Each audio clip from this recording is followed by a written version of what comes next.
Good day everyone, we are the group 2 and our topic is all about utilitarianism. So first of all, what is utilitarianism? Utilitarianism is an ethical theory founded by Jeremy Bentham. In this video, you will get to know about who is Jeremy Bentham and you will know more about what is utilitarianism.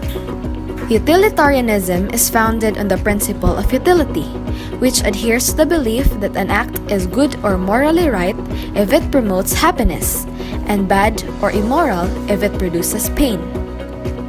The key principle of utilitarianism is the principle of happiness. Hence again, in utilitarianism, an act is good or morally right if it produces greatest happiness to the greatest number of people, and bad or immoral if it produces more harm or pain than benefits or happiness to the greatest number of people. This explains why a utilitarian would not care whether the action is done out of deception, lie, or manipulation as long as it produces maximum benefits to many people. Jeremy Bentham was an English philosopher, jurist, and a social reformer regarded as the founder of modern utilitarianism. He was born on February 15, 1748 in London, England, Kingdom of Great Britain, and died on June 6, 1832 at the age of 84 years old in the London, United Kingdom. He went to college at the Queen's College, Oxford. Bentham is an 18th to 19th century philosopher who studied about utilitarianism, legal positivism, liberalism, and Epicureanism. The main interest of Bentham is political philosophy, philosophy of law, ethics, and economics. His notable ideas are the greatest happiness principle and the radical consequentialism. Jeremy Bentham defined as the fundamental axiom of his philosophy principle that is, it is the greatest happiness of the greatest number that is the measure of right and wrong. He became a leading theorist in Anglo-American philosophy of law and a political radical whose ideas influenced the development of welfarism.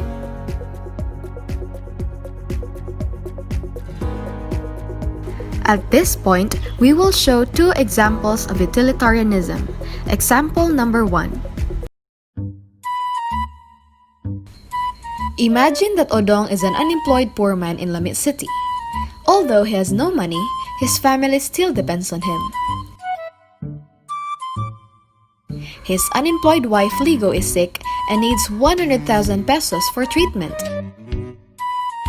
And their children Inday and Dodong have been thrown out of school because they couldn't pay tuition fees worth 50,000 pesos for both of them.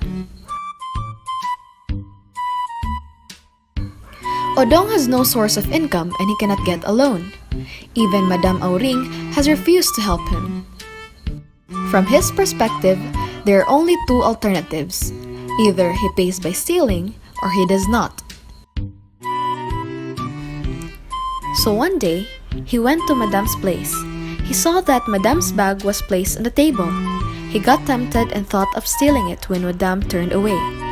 He stole 150,000 pesos in total. He can now pay the tuition fees for his two children and also the hospital bill. From this point of view, there are only two alternatives. Either he pays for cheating or he doesn't. So, he's stealing 150,000 pesos from Madame, which is his friend, to pay Ligo's care and to pay for Inday and Dodong's school fees. One might say that stealing is morally wrong.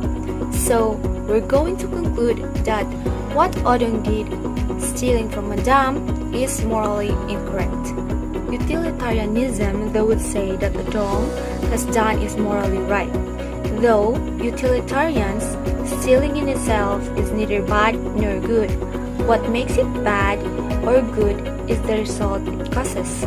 In our example, Odong stole from a person who needs less money and spent the money on 3 people who need more money. For utilitarians, therefore, the theft of Odong from Madame may be explained by the fact that the money was used for Ligo's care and the fees of Odong and Inday. Dadong's act of theft is morally correct because it has created more good than evil. In other words, behavior created more satisfaction or happiness than pain or unhappiness. That is increased net utility. Example number 2.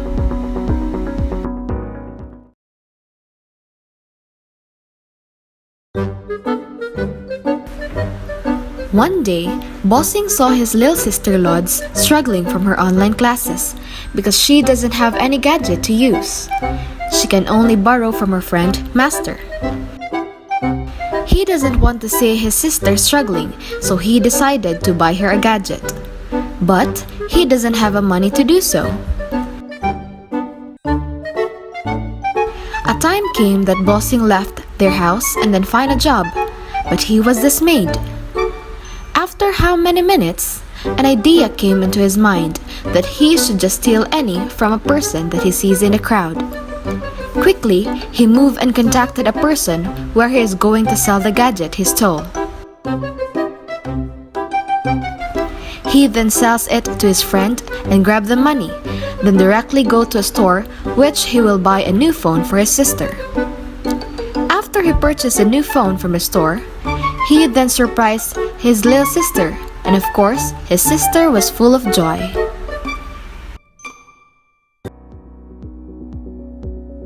In second example, there are two alternatives. Either he returns the gadget or he does not. So Bossing stole someone's phone in nowhere and sell it to another person in order to buy a gadget for her little sister's online class. Therefore, we will say that what Bossing has done is morally wrong. Utilitarianism, however, we will say what Bossing has done is morally right. For utilitarians, stealing in itself is neither bad nor good. What makes it bad is the outcome is construct.